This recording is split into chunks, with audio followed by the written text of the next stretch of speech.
नमस्कार खबरां दे इस बुलेटिन च तुहाडा स्वागत। मैं रजनी। पहला पेश ने हुण तक दीआं खबरां।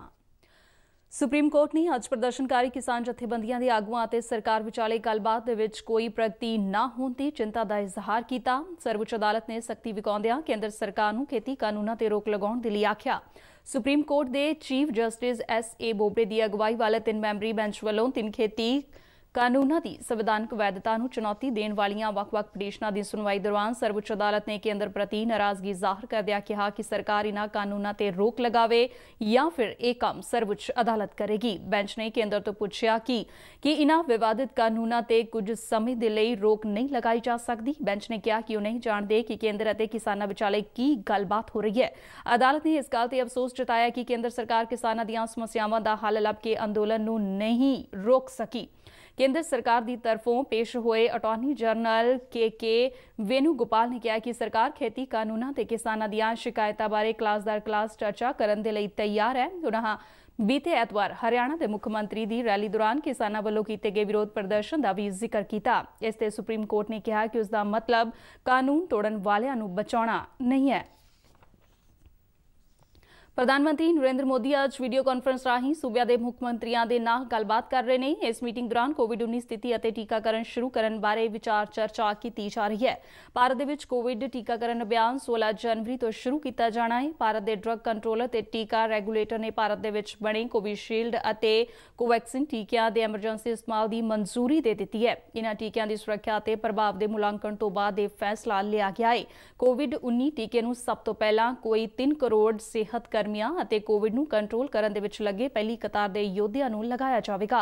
ਉਸ ਤੋਂ ਬਾਅਦ 50 ਸਾਲ ਤੋਂ ਵੱਧ ਦੀ ਉਮਰ ਦੇ ਲੋਕਾਂ ਤੇ 50 ਸਾਲ ਤੋਂ ਘੱਟ ਦੀ ਉਮਰ ਦੇ ਉਹਨਾਂ ਲੋਕਾਂ ਨੂੰ ਜੋ ਜਾਨਲੇਵਾ ਬਿਮਾਰੀਆਂ ਦੇ ਨਾਲ ਗ੍ਰਸਤ ਨੇ ਉਹਨਾਂ ਦਾ ਟੀਕਾਕਰਨ ਹੋਵੇਗਾ। ਇਸ ਸ਼੍ਰੇਣੀ ਦੇ ਲਾਭਪਾਤਰੀਆਂ ਦੀ ਸੰਖਿਆ ਕੋਈ 27 ਕਰੋੜ ਹੈ।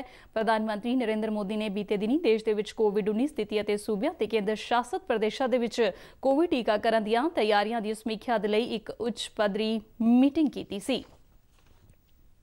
एयर इंडिया दियां 5 भारतीय महिलावां पायलटां ने अज उस वेले इतिहास रचिया जद अमेरिका के सैन फ्रांसिस्को तो बेंगलुरु तक 5 ही महिला पायलटां की टीम ने 238 मुसाफिरां दे नाल कर्नाटक की राजधानी बेंगलुरु दे विच लैंड किया। भारतीय महिला पायलटां दे लई इह सुनहरी दिन सी क्योंकि बिना रुके लगातार 17 घंटे के हवाई सफर तो बाद वो तरोताज़ा बेंगलुरु हवाई अड्डे ते उतरियां।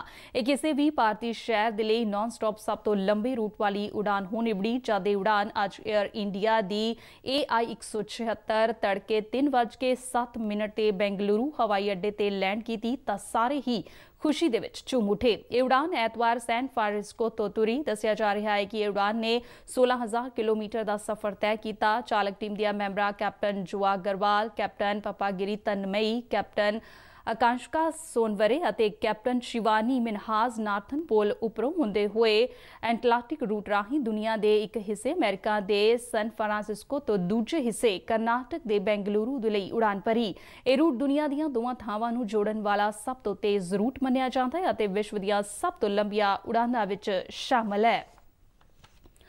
भारत और आस्ट्रेलिया विचाले 4 क्रिकेट टेस्ट मैचों की लड़ी का सिडनी के खेडिया गया तीजा मैच ड्रॉ हो गया है। मैच के 5वें ते आखिरी दिन अज भारत ने अपनी दूजी पारी के जित के लिए 407 दौड़ा बनाउणियां सन और टीम ने मिथे समय के 5 खिडारियों पिछे 334 दौड़ा बनाईयां ते भारत इस मैच को ड्रॉ करने के कामयाब रहा। भारत ने अज सवेरे अपने तीजे दिन के स्कोर 2 खिडारियों पिछे 98 दौड़ा तो अगे खेडना शुरू किया। भारत ने छेती ही अजिंक्य रहाणे के रूप में अपनी तीजी विकेट गवाई। उसनू लियोन ने 4 दौड़ा के स्कोर से चलदा किया पर उस तो बाद ऋषभ पंत ते चितेश्वर पुजारा ने टिक के बल्लेबाजी की। ऋषभ पंत अपने सैकड़ों तो खुंज गया। उसने 97 दौड़ा बनाईयां। चितेश्वर पुजारा 77 दौड़ा बना के हेजलवुड हथों आउट होया। चाह दे समय तक भारत ने 5 खिडारियों पिछे 280 दौड़ा ही बनाईयां सन अते आस्ट्रेलिया नू सामने जित नजर आ रही सी पर भारत दी आर अश्विन अते हनुमा विहारी दी जोड़ी ने आस्ट्रेलिया दी उम्मीदां ते पानी फेरदियां दीवार दा काम कीता ते मैच ड्रॉ करन दे विच इक वड्डी भूमिका निभाई। 5वें दिन की खेड खत्म होने तक हनुमा विहारी 161 गेंदा दे विच 23 अते आर अश्विन 39 दौड़ा बना के करीज ते सन ते इस मैच दे विच दोवां टीमां दे स्कोर इस तरह रहे। आस्ट्रेलिया पहली पारी 338 ऑल आउट, दूजी पारी 6 खिडारियां पिछे 312 दौड़ा। पारी समाप्ति का ऐलान। भारत पहली पारी 244 ऑल आउट और दूजी पारी 5 खिडारियां पिछे 300 34 ਦੌੜਾਂ। ਇਸ ਮੈਚ ਦੇ ਡਰਾਅ ਹੋਣ ਤੋਂ ਬਾਅਦ ਦੋਵੇਂ ਹੀ ਟੀਮਾਂ ਇੱਕ ਟੈਸਟ ਮੈਚ ਜਿੱਤ ਕੇ ਬਰਾਬਰ ਤੇ ਚੱਲ ਰਹੀਆਂ ਨੇ।